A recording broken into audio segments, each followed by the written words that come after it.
बहुत पहले समय की बात है।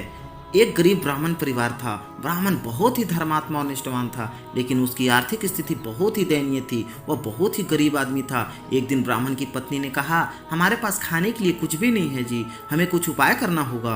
ब्राह्मण अपनी पत्नी की बातें सुनकर बहुत चिंतित हो गया।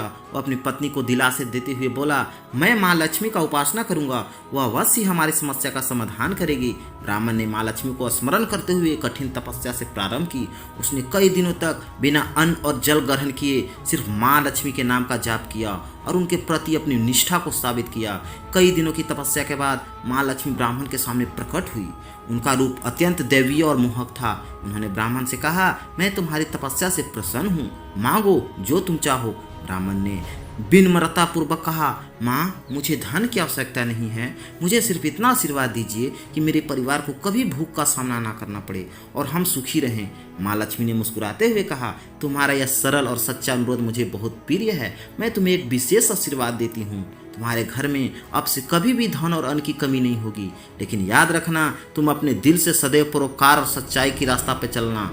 इसके बाद माँ लक्ष्मी अदृश्य हो गई। ब्राह्मण जब घर लौटे तो उन्होंने देखा कि उनका घर धन से भर गया और उनका परिवार अब सुखी समृद्धि के साथ जीवन व्यतीत करने लगे। लेकिन उन्होंने माँ लक्ष्मी के निर्देश को कभी नहीं भुलाया और सदैव धर्म और परोपकार के पथ पर चलते रहे। यह कहानी हमें सिखाती है कि सच्ची श्रद्धा और निष्ठा से की गई उपासना का फल अवश्य मिलता है। तो अगर वीडियो अच्छी लगी हो तो वीडियो को लाइक करके कॉमेंट में जय माँ लक्ष्मी लिख दीजिए और वीडियो को ज़्यादा से ज़्यादा शेयर कर दीजिए।